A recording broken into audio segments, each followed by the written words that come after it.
अरे ये कैसे लीक हो गया पेट्रोल।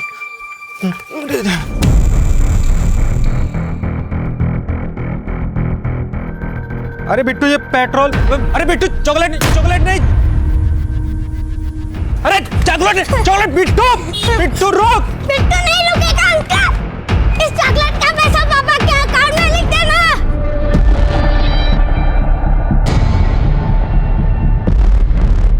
आज चॉकलेट चुराई है, कल लूट करेगा, परसों डाका डालेगा। तू यही सब करने के लिए पैदा हुआ है। अरे क्या बोले जा रहे हैं, बच्चा है, क्यों बात का पतंगड़ बना रहे हैं? चल बिट्टू। रुक, ये बच्चा नहीं है, ये हमारा बाप बन गया है और इसकी जिम्मेदार हो तुम। तुमने इसकी सारी बुरी आदतों पे पर्दा डाल के रखा है। कभी खुद की आदतों को देखा है? अरे क्या बकवास कर रही तुम ये? बच्चे के सामने मुंह मत खुलवाओ मेरा, सब पता है कितने पानी में हूं।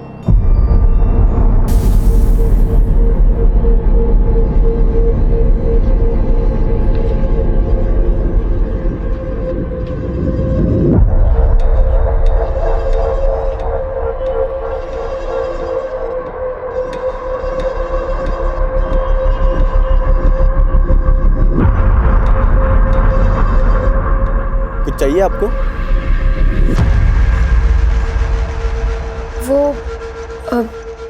वो मुझे प्रेगनेंसी टेस्ट किट चाहिए। क्या प्रेगनेंसी टेस्ट किट? वो मेरी दीदी के लिए। ओके ठीक है, मैं लाता हूँ।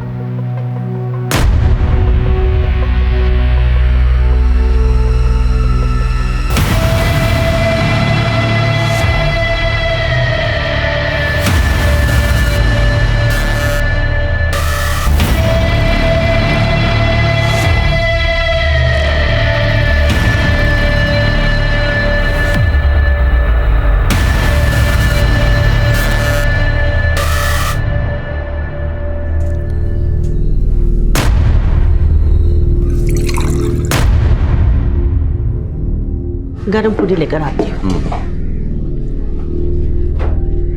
बड़ी देर लगा दी स्कूल से आने में, काम पर नहीं जाना है क्या?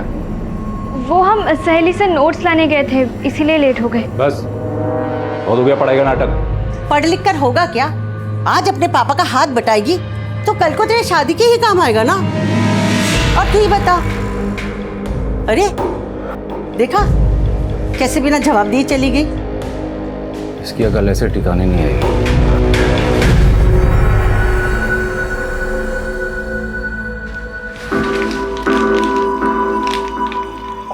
अगर 2 लाइन गाढ़ी हो जाए तो प्रेगनेंसी पॉजिटिव है।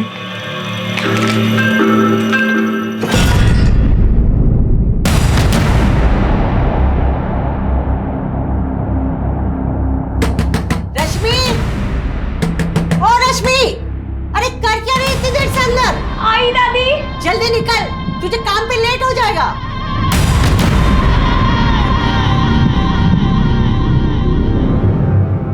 बिट्टू, बिट्टू। वर्मा जी, बिट्टू को देखा क्या? नहीं मैडम जी, बिट्टू तो आज ही आने ही है। कहाँ चला गया ये लड़का? बिट्टू, बिट्टू।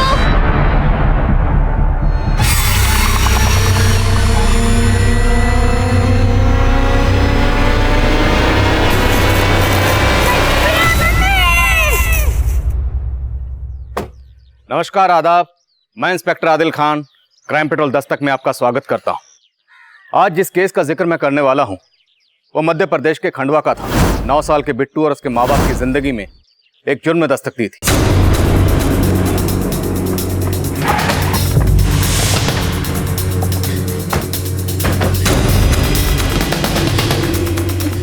इंस्पेक्टर साहब, मेरा बेटा बिट्टू, मैंने उसको ढूंढने की बहुत कोशिश की, कहीं दिखाई नहीं दे रहा।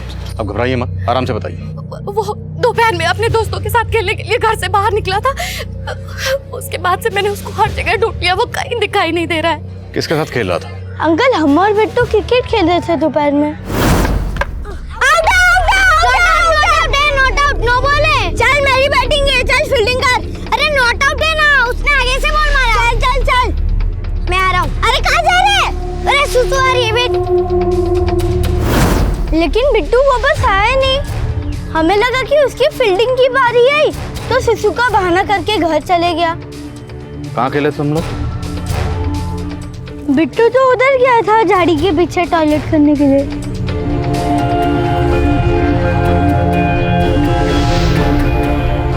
आसपास लोगों से पता करो, शायद किसी ने कुछ देखा हो।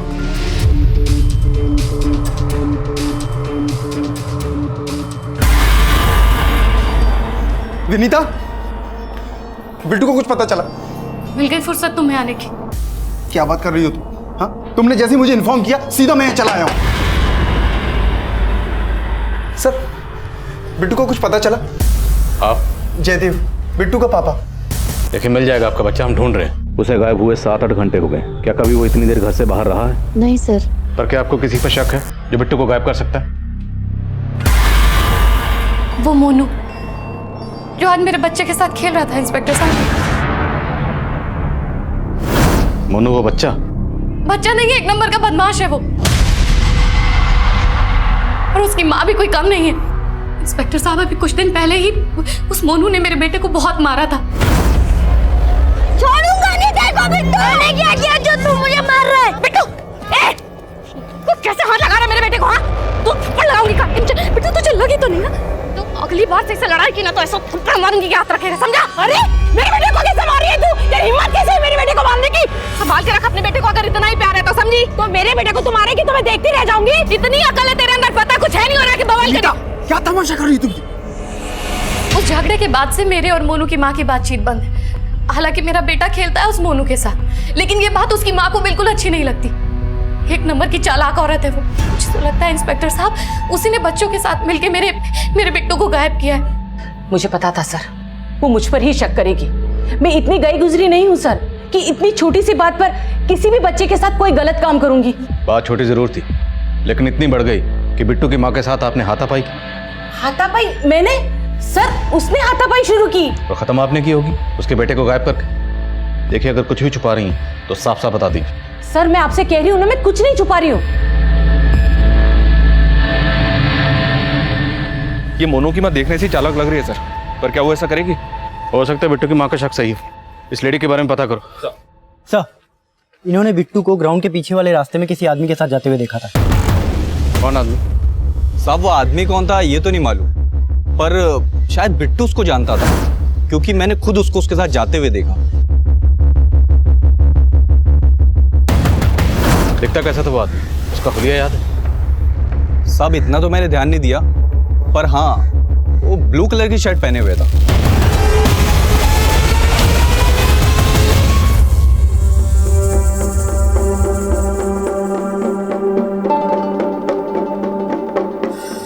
कहाँ जा रहा है बिट्टू? अंकल, मैं अपने घर जा रहा हूँ। अरे तू घर चला जाएगा तो इतने सारे चॉकलेट तुझे कौन देगा, समझे ना? नहीं अंकल, पर मुझे अपने घर जाना है। मैं अपने घर जा रहा हूँ। चुपचाप बैठ इधर। खंडवा से बिट्टू को गायब हुए 10 घंटे गुजर चुके थे और बिट्टू का पता लगाने के लिए हम हर मुमकिन कोशिश कर रहे थे, और तभी हम एक जंगल के पास बिट्टू की लाश मिली। सिंह, ये जंगल वाला एरिया है, अच्छी तरह से पूरे जंगल छान मारो, कुछ भी छूटना नहीं चाहिए। हाँ आइए सर, बिट्टू की लाश है, बहुत ब्रूटल मर्डर है। इतने छोटे से बच्चे को इतनी बुरी तरह कत्ल किया गया, जरूर किसी ने दुश्मनी निकाली। सर, बिट्टू की माँ ने मोनू की माँ पे शक जताया था, पर बिट्टू को तो उस ब्लू शर्ट वाले आदमी के साथ देखा गया था, और उस आदमी के बारे में अभी तक हमें कुछ पता नहीं चला है। हो सकता है इस ब्लू शर्ट वाले का बिट्टू की माँ से कोई कनेक्शन, या इसके पेरेंट्स की बैकग्राउंड में कोई ऐसा हो जिसका ये सब करने के पीछे कोई स्ट्रॉन्ग मोटिव हो। बिट्टू के पेरेंट्स को इन्फॉर्म करो और बॉडी को पोस्टमार्टम के लिए भेज दो।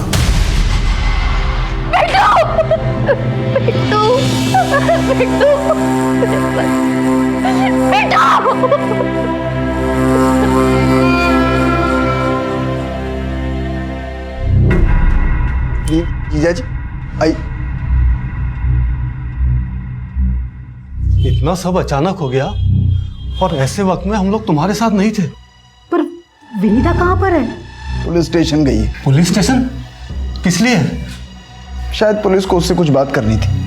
अरे पर पुलिस उसको मिलना क्यों चाहती है और तू उसके साथ गया नहीं? दीदी, अब विनीता को मेरे साथ खड़े होने में प्रॉब्लम है। उसे लगता है कि मैंने कभी बिट्टू के लिए कभी कुछ किया ही नहीं। सुन, तू ये सब बातों को हल्के में मत ले।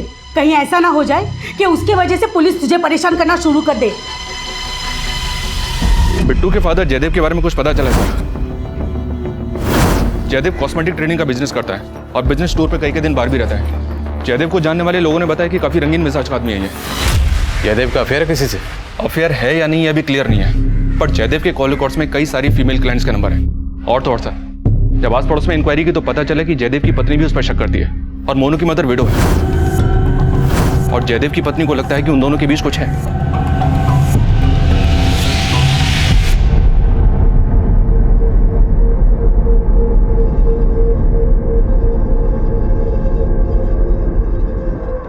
श्वेता, श्वेता यार मैं ऑफिस के लिए लेट हो रहा हूँ। बस 2 मिनट हाँ, मैं जा रहा हूँ। अरे रश्मि, श्वेता, श्वेता देखो रश्मि क्या हुआ? रश्मि, रश्मि क्या हुआ इसको? रश्मि क्या हुआ इसे? पता नहीं। रश्मि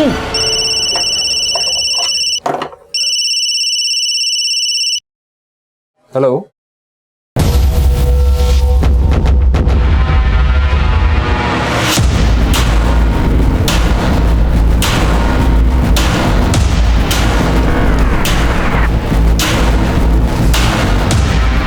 क्या हुआ मैडम? कैसी है रश्मि? वो प्रेग्नेंट है। क्या? तुम्हारी बेटी पूरे 3 महीने से प्रेग्नेंट है, तुम्हें पता ही नहीं? देखो सज्जन, गरीब थी इसलिए काम पे रख लिया। अपनी बेटी को अपने घर पे ही रखो, मुझे ऐसी लड़की को काम पे नहीं रखना।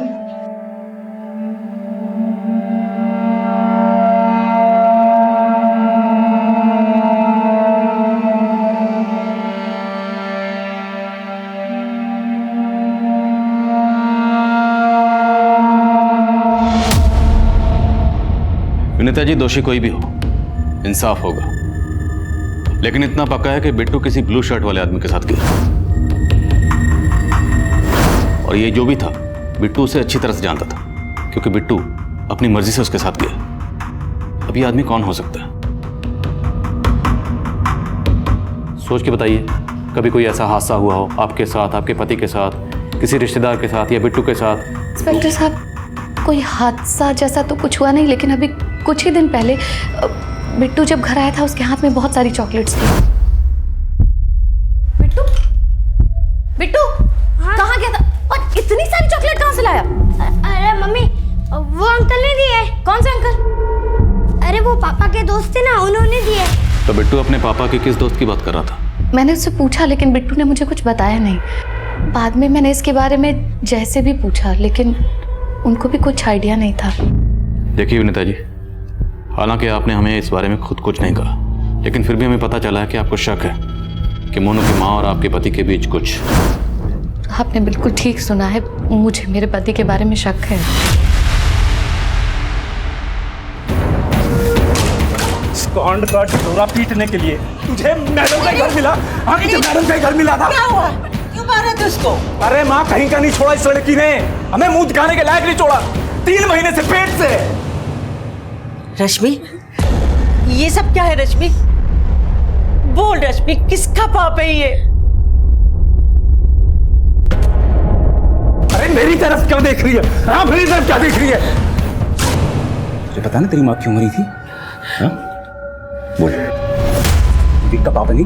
विवेक के साथ मुंह काला कराया तूने? मैं छोड़ूंगा नहीं उसको, जान से मार दूंगा। उसने कुछ नहीं किया, इसको कुछ मत कहना। तो फिर कौन है? किसका पाप अपने पेट में लेके घूम रही है तू? बता रश्मि, बता।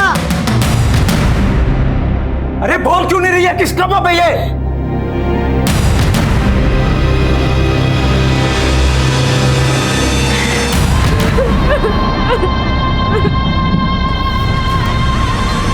सर, बिट्टू की पोस्टमार्टम रिपोर्ट के मुताबिक बिट्टू की मौत एक्सेसिव ब्लीडिंग की वजह से हुई है। उसके पेट को सर्जिकल नाइफ से काटा गया था। Surgical knife? जी हाँ सर। बिट्टू की बॉडी से लिवर और किडनी दोनों गायब है। बॉडी को काटने से पहले बिट्टू को बेहोश किया गया था। उसकी फूड पाइप में चॉकलेट के ट्रेसेस मिले, शायद उसे चॉकलेट में कुछ मिलाकर दिया गया था। मतलब बिट्टू को चॉकलेट खिलाकर पहले बेहोश किया गया, फिर उसके ऑर्गन निकाले गए।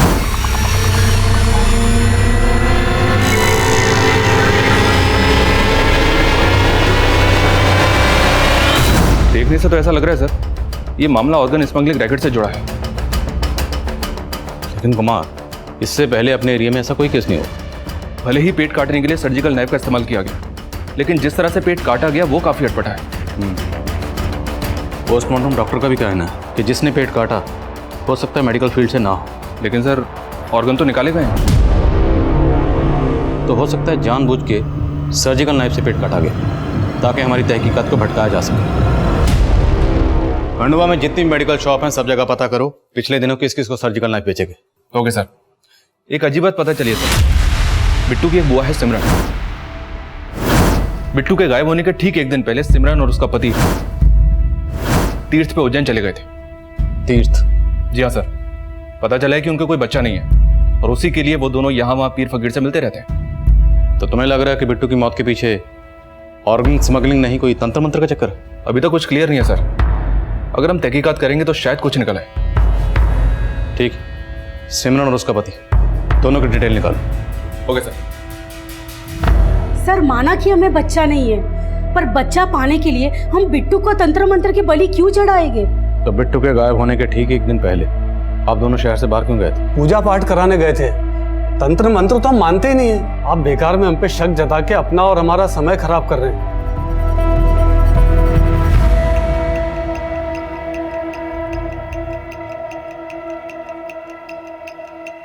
डॉक्टर साहब, उसका अबॉर्शन हो जाएगा ना? देखो उसकी प्रेगनेंसी को 3 महीने से ऊपर हो गया है और इतनी कम उम्र में अबॉर्शन करवाना कितना रिस्की हो सकता है पता है तुम्हें?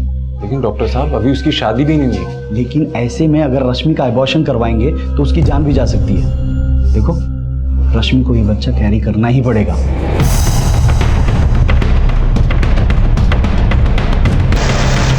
रश्मि इस केस का वो चेहरा थी जो उस वक्त हमारी नजर में नहीं आया था, लेकिन रश्मि का इस केस से एक चौंका देने वाला कनेक्शन था जिसके तार बिट्टू के मर्डर से भी जुड़े थे।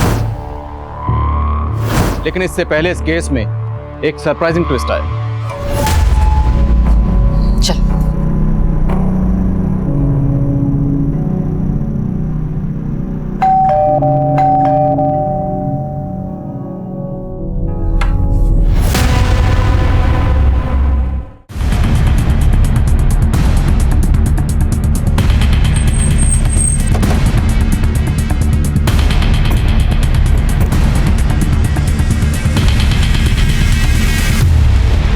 तो आपने देखा था बिट्टू किसी अंकल के साथ गया था? हाँ।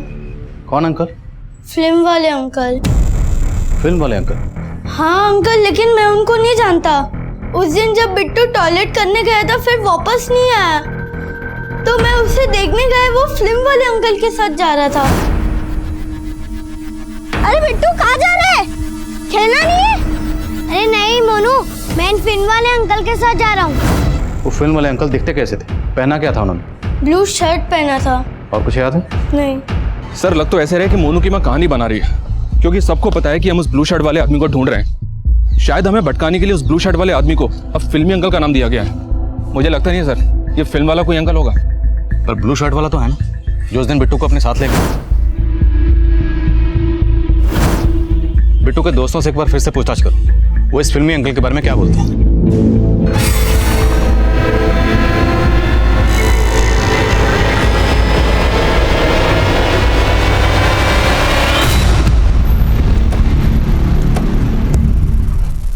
सर आईसी केयर हॉस्पिटल के पास के केमिस्ट शॉप से सरस्वती नाम की एक प्रेग्नेंट लेडी के प्रेस्क्रिप्शन को दिखा के उसके लिए सर्जिकल नाइफ खरीदा गया था।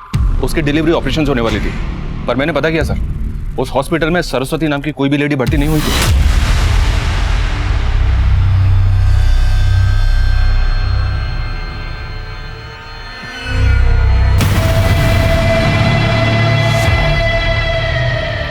आंटी आंटी आंटी, ये रश्मि और उसके घर वाले अचानक कहाँ चले गए?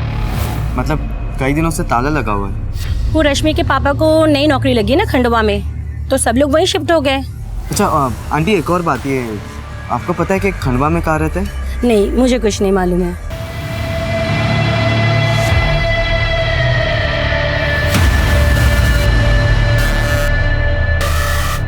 4 से 5 महीने का पेट हो गया तेरा।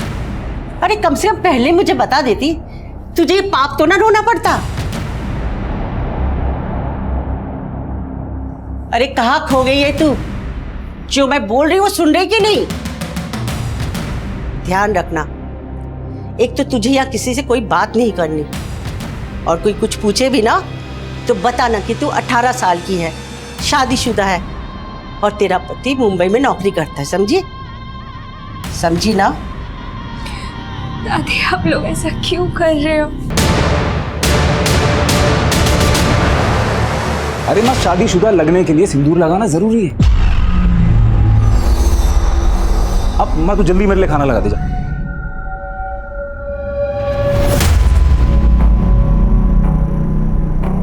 कोई चालाकी मत करना, पता है ना तेरी माँ कैसे मरी थी?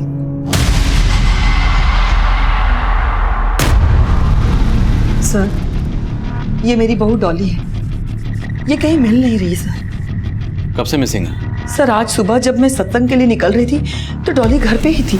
बहू, सत्संग से आके फलहार करना है मुझे, सब तैयारी रखना। जी माँ जी।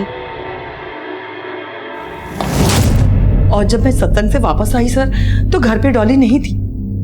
आपके और डॉली के अलावा घर पे और कौन कौन रहता है?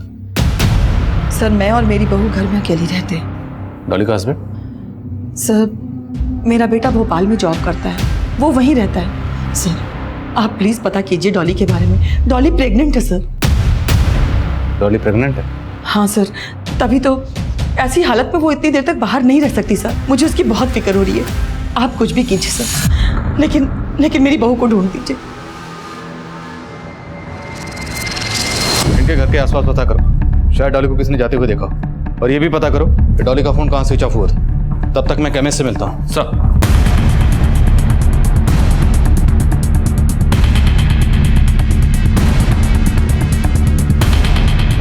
सर, मैंने डॉली को दोपहर में घर से बाहर जाते हुए देखा था। डॉली कैसी है? मैं बिल्कुल ठीक हूँ, आप कैसी हैं? ठीक हो।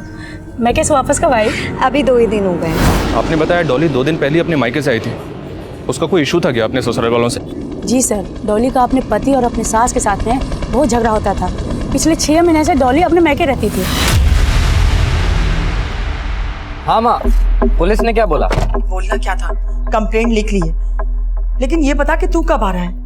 पुलिस का तो तुझे पता है ना, सब पता कर लेगी कि हमारा उसके साथ झगड़ा था। मुझे तो डर लगने लगा कहीं उल्टे सीधे सवाल करना शुरू कर दिया तो।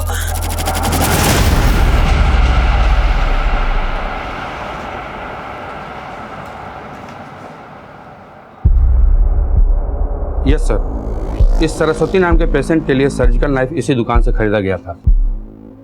और ये सर्जिकल नाइफ खरीदा किसने था? सर, एक ऑटो वाला था। चूंकि वो अपने ही ऑटो से आया था इसलिए मुझे याद है।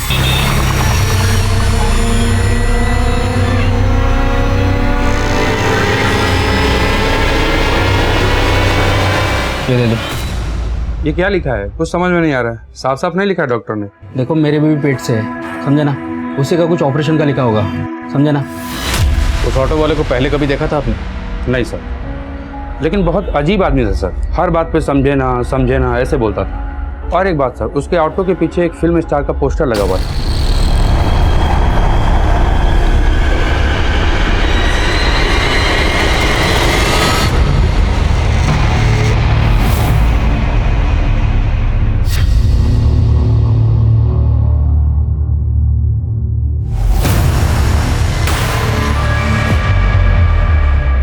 अरे अब भी किताब लेके बैठी है?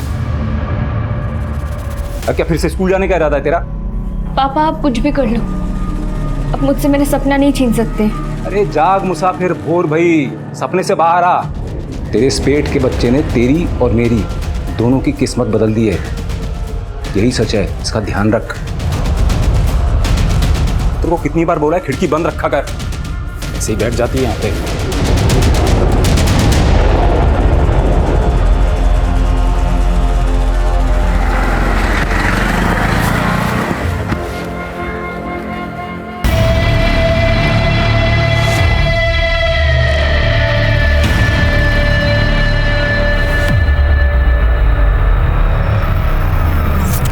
ज्यादा ममता ना कर इस पाप की निशानी की।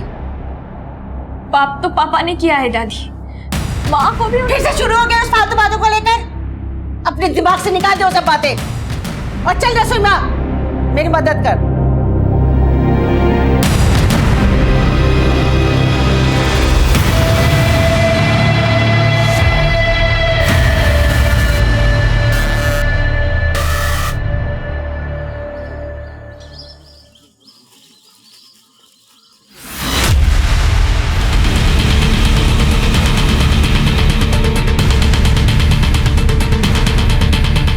एक ऑटो वाले ने सर्जिकल नाइफ खरीदा और उस सर्जिकल नाइफ से बिट्टू का कत्ल कर दिया। एक 9 साल के बच्चे के साथ ऑटो वाले का क्या कनेक्शन हो सकता है? बिट्टू के दोस्त मोनू का कहना है उस दिन जब बिट्टू टॉयलेट करने गया था फिर वापस नहीं आया, तो मैं उसे देखने गया, वो फिल्म वाले अंकल के साथ जा रहा था। और जिस ऑटो वाले ने सर्जिकल नाइफ खरीदा उसके ऑटो के पीछे भी किसी फिल्म स्टार का पोस्टर था। तो हो सकता है ये ऑटो वाला ही वो फिल्म वाला अंकल जिसने बिट्टू के चॉकलेट खाने की कमजोरी का फायदा उठाया, उसे किडनैप किया और उसे मार डाला।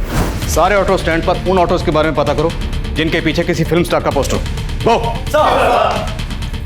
और बिट्टू के माँ बाप से पूछो क्या वो किसी ऐसे ऑटो वाले को जानते हैं?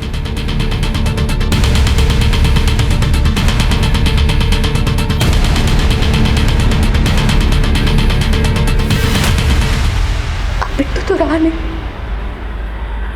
अब तो मुझे भी छोड़ दोगे और उसके बाद उस औरत के साथ। अरे चुप हो जाओ विनीता, जो मर्जी कुछ भी बोल रही हो तुम। चिल्लाकर अपनी गलती छुपाने की कोशिश मत करो। मुझे अच्छे से पता है कि तुम्हारा मोनू की माँ के साथ या बाकी औरतों के साथ क्या है। घृणा आती है मुझे तुमसे, धोखा दिया है तुमने मुझे।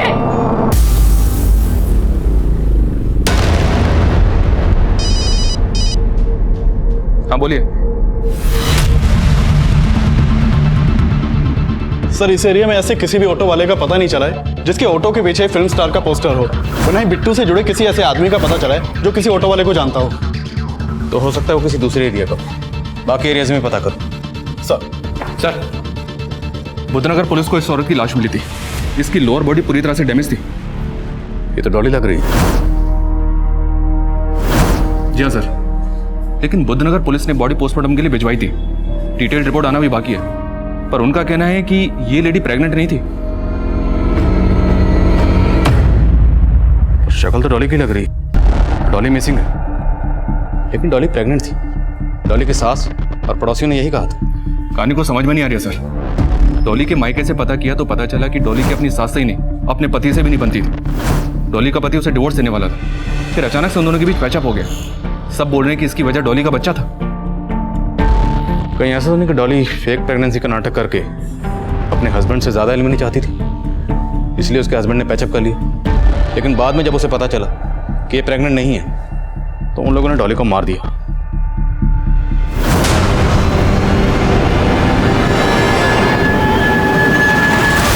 सर आप कुछ भी आरोप लगा रहे हैं हम पर। डॉली प्रेग्नेंट थी सर। डॉली प्रेग्नेंट नहीं थी, लाश मिली है उसकी। क्या सर, आपको शायद कोई गलतफहमी हुई होगी, वो किसी और की लाश होगी। ये है जिसकी लाश हमें मिली। कौन है? देखो कौन है? आपकी बहू और आपकी वाइफ डॉली है ना? अब बोलो क्या कांड किया इसके साथ? सर हमने कोई कांड नहीं किया सर, हम तो खुद हैरान है ये सब जान करके सर। और सर डॉली प्रेग्नेंट थी। अगर आपको अब भी यकीन नहीं आता सर तो आप डॉली के डॉक्टर से पूछ सकते हैं। कौन डॉक्टर? सर अग्रवाल मैटरनिटी के डॉक्टर अग्रवाल।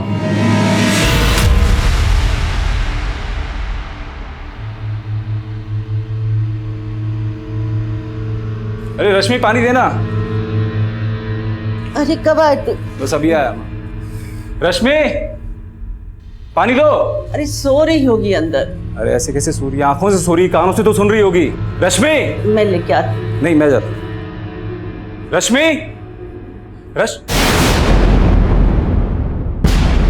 अरे रश्मि कहाँ है?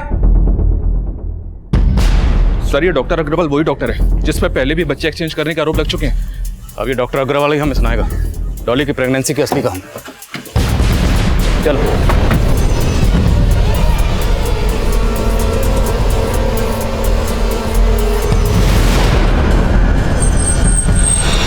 सर डॉली प्रेग्नेंट थी और 2 महीने पहले उसका मिसकैरेज हो गया था। उसने मुझे रिक्वेस्ट किया कि ये सब बातें मैं उसके घर वालों को ना बताऊं। लेकिन वो लगातार तेरे पास आ रही थी। हाँ सर, लेकिन मुझे ये नहीं पता है कि वो झूठे प्रेगनेंसी का नाटक क्यों कर रही है। सुन ज्यादा होशियारी मत कर, तेरी पूरी कुंडली निकाल के हम आए। ये बता कि डॉली की फेक प्रेगनेंसी में तेरा क्या रोल था? सर वो मुझे उसने एक बच्चे का बंदोबस्त करने के लिए कहा था। ऐसे बंदोबस्त उन्हें पहले भी किए होंगे है ना? डॉली को किसका बच्चा देने वाला था? सर कुछ टाइम पहले हमारी क्लिनिक में एक लड़की आई थी सर, जिसकी उम्र काफ़ी कम थी। और उसका बाप चाहता था कि मैं उसका अबॉर्शन करूं। देखो उसकी प्रेगनेंसी को 3 महीने से ऊपर हो गया है और इतनी कम उम्र में अबॉर्शन करवाना कितना रिस्की हो सकता है पता है तुम्हें? डॉक्टर साहब अभी उसकी शादी भी नहीं है। लेकिन ऐसे में अगर रश्मि का अबॉर्शन करवाएंगे तो उसकी जान भी जा सकती है। देखो रश्मि को ये बच्चा कैरी करना ही पड़ेगा। पर सर देखो तुम्हें बच्चा नहीं चाहिए ना? नहीं। लेकिन अपनी बेटी से अगर बच्चा कैरी करवाओगे तो मेरे पास ऑफर है। ऑफर? सर मैंने उसके बाप को 5 लाख देने का ऑफर किया सर और वो मान भी गया। डॉली की फेक प्रेगनेंसी की कहानी तो तूने सुना दी। अब ये बता कि डॉली के मर्डर से तेरा क्या लेना देना? सर मेरा कुछ लेना देना नहीं है सर। सर डॉली डॉक्टर से 12 तारीख को मिली थी और 12 तारीख को ही वो गायब हो गई थी।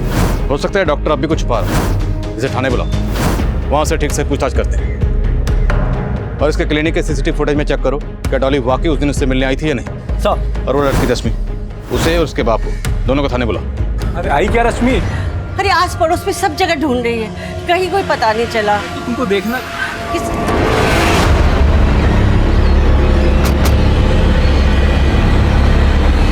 सज्जन जी।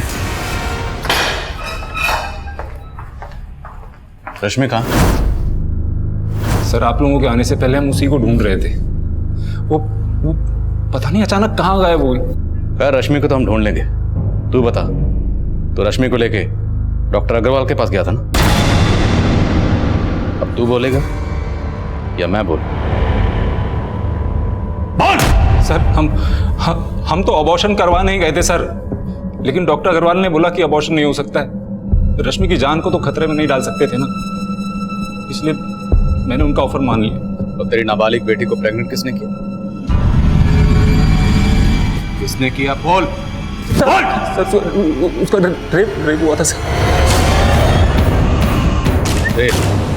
रश्मि ने खुद बताया था रेप के बारे में। वो जहां काम करती थी उसका मालिक और उसके दोस्त ने उसके। यार राहुल तूने अच्छा किया तो घर पे आ गया। जब श्वेता नहीं होती ना दारू पीने का मजा ही अलग होता है। चीयर्स। और कुछ चाहिए आप लोगों को? ये क्या कर रहे हो आप? अरे क्या हो गया? सैलरी मैं देता हूँ तुमको, कुछ पैसे ही दे देगा। सर रश्मि के मालिक और उसके दोस्त ने रश्मि का वीडियो बना लिया था। वो वीडियो कहीं दिखा देते तो हमारी बदनामी होती, इसीलिए मैं भोपाल से खंडवा आ गया। सोचा था कि यहाँ अबॉर्शन करवा देंगे, किसी को पता नहीं चलेगा, फिर वापस चले जाएंगे। लेकिन रश्मि पता नहीं कहाँ चली गई। इतना सब कुछ हुआ, लेकिन तूने एक बार भी जरूरी नहीं समझा कि पुलिस में कंप्लेंट लिखवा। क्यों? तो जो उस डॉक्टर की तरह रेपिस्ट ने भी ऑफर किया था ना पैसे, ताकि तेरा मुंह बंद रहे। जिन लोगों ने तेरी बेटी का रेप किया उनकी डिटेल बता। रश्मि का रेप करने वाले मुजरिमों को हमने गिरफ्तार कर लिया। उनके बयान से यह साफ हो गया कि उनकी कंप्लेंट ना लिखवाने के लिए उन्होंने रश्मि के पिता को पैसे दिए थे। पैसे के लालच में रश्मि के पिता और डॉक्टर अग्रवाल ये रश्मि के सामूहिक शोषण के जिम्मेदार थे। और डॉली, वो किसके जुर्म का शिकार हुई थी, ये भी काफी होश उड़ाने वाला था। सर 12 तारीख को जिस दिन डॉली गायब हुई थी उसने डॉक्टर अग्रवाल के क्लिनिक के पास से एक ऑटो पकड़ा था। सर ये उसकी सीसीटीवी फुटेज है।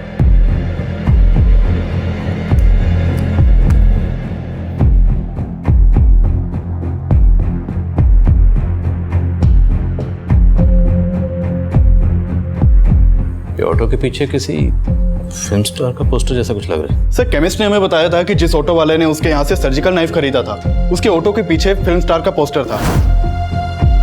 तो सर इस ऑटो के पीछे भी फिल्म स्टार का पोस्टर है। हो सकता है ये वही ऑटो वाला हो। लेकिन सर इसकी पहचान करना मुश्किल है क्योंकि इसके ऑटो के पीछे जो नंबर प्लेट है वो फेक है। तो हो सकता है इस ऑटो का इस्तेमाल सिर्फ क्राइम करने के लिए करता। लेकिन सर हमें इस ऑटो की कोई लीड नहीं मिल रही, तो हम इस आदमी को ढूंढेंगे कैसे? सही, तुम्हें याद है केबिन्स ने कहा था। लेकिन बहुत अजीब आदमी था सर, हर बात पे समझे ना ऐसे बोलता। जैसे ही उसका तकिया कलाम हो। तो अब अगर ऑटो नहीं मिल रहा तो हम ऐसे ऑटो वाले को ढूंढेंगे जिसका तकिया कलाम हो, समझे ना। सर रश्मि को उसके घर के पास से एक लड़के के साथ एक ऑटो में बैठे देखा गया है। सीसीटीवी में कैप्चर हुआ है।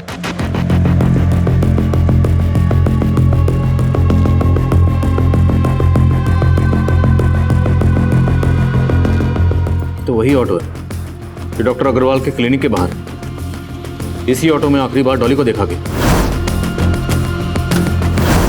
और वो गायब हो गई।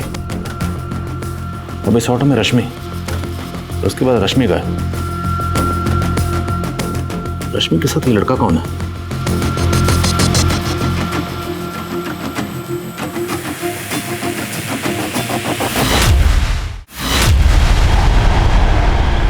सर ये तो विवेक है, रश्मि के साथ ही पढ़ता था। हो सकता है इस विवेक का ऑटो वाले से कोई कनेक्शन। उठाओ इसे। रुक। बोलो। सर मैं उस ऑटो वाले को नहीं जानता हूँ। तो रश्मि के साथ बैठकर उस ऑटो में कहाँ गया था? सर रश्मि अचानक से खांडवा आ गई थी अपने फैमिली के साथ, तो मैं बस उसे मिलने आया था और फिर वहाँ से उस ऑटो में बैठकर हमें ग्राउंड की तरफ आए थे, क्योंकि अगर हम वहाँ पर बात करते तो रश्मि के पापा हमें देख लेते। तुम्हारे साथ इतना सब हो गया और तुमने मुझे एक बार भी नहीं बताया। मैंने सोचा था विवेक मैं तुम्हें सब कुछ बता दूंगी, पर मुझे डर लगा कहीं तुम मुझे गलत ना समझो। रश्मि गलत तुम नहीं, गलत वो लोग हैं। और फिर सर रश्मि से मिलके मैं घर चला गया और रश्मि उसी ऑटो में बैठकर अपने घर की तरफ निकल गई थी। सर मैं सच बोल रहा हूँ, मुझे इससे आगे कुछ भी नहीं पता है। बिट्टू के साथ देखा गया ब्लू शर्ट वाला आदमी और ऑटो वाला दोनों एक ही थे, और यही वो फिल्म वाला अंकल था जिसने बिट्टू को मारकर उसके ऑर्गन निकाल लिए थे। डॉली को भी उसी सर्जिकल नाइफ से मारा गया था और डॉली के ऑर्गन नहीं निकाले गए थे। हम ना तो मुजरिम के मोटिव का कोई अंदाजा लगा पा रहे थे और ना ही मुजरिम का। हम पर प्रेशर ये भी था कि उसने अब रश्मि को भी गायब कर दिया था। रश्मि को बचाने के लिए जरूरी था कि हम जल्द से जल्द उस मुजरिम की पहचान पता कर लें। तभी हमें एक क्लू मिला। समझे ना। अच्छा वो मुन्ना की बात कर रहे हो? हाँ हाँ मुन्ना मुन्ना कहाँ है वो आजकल? अरे वो तो आजकल ऑटो भी नहीं चलाता। क्यों, क्या हो गया?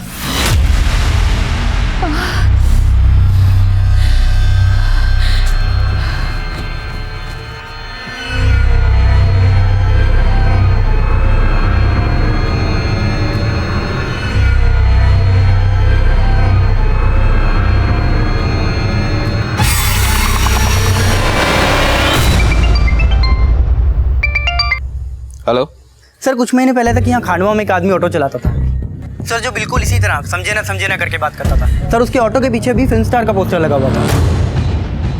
क्या नाम है उसका? सर मुन्ना। सर यहाँ पास के दीपला गांव का रहने वाला है।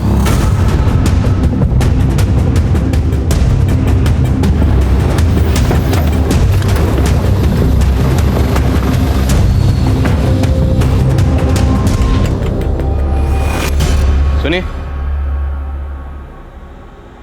ये मुन्ना यहीं रहता है? यहीं पे रहता है, लेकिन अपने माँ बाप की मौत के बाद आजकल कम ही आता है। आजकल कहाँ रहता है कुछ पता?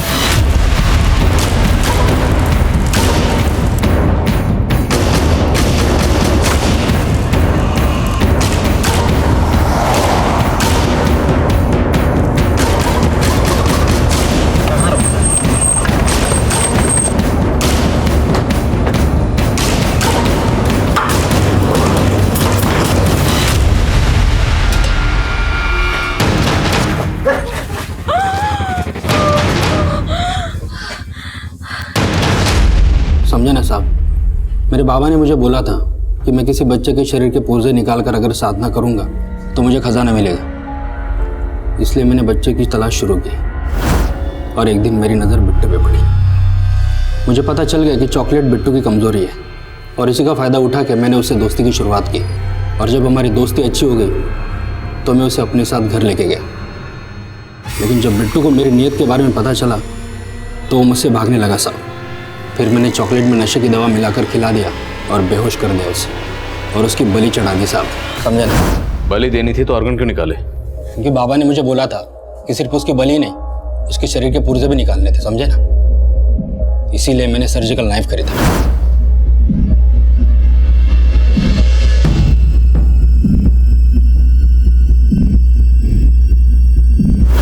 और बाबा ने यह भी बोला था साहब कि शरीर के पुर्जों को पानी में उबाल कर वो पानी पीना होगा और एक अजन में बच्चे की पूजा भी करनी थी मुझे। इसलिए तूने डॉली को उठाया? हाँ साहब, लेकिन बाद में पता चला कि डॉली गर्भवती नहीं थी। समझे ना? क्या है? उसने बोला कि वो किसी से बच्चा लेने वाली थी। समझे ना साहब? मैंने डॉली को मार के फेंक दिया।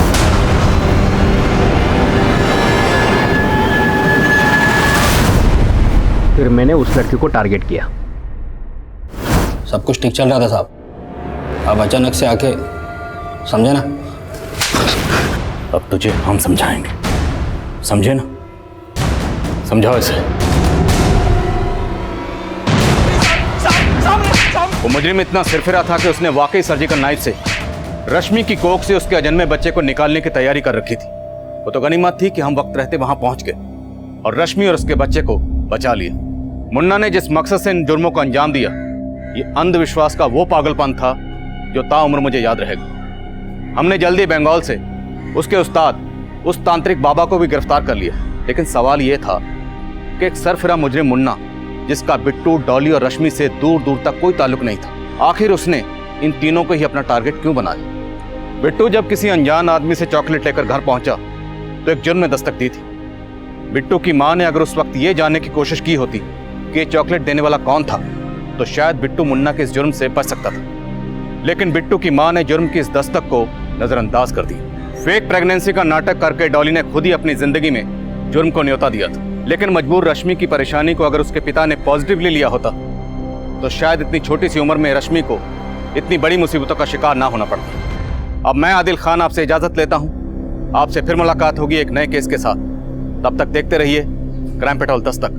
मकसद बताना नहीं, बचाना है। सर, कमिश्नर साहब ने एक नए केस की फाइल भेजी।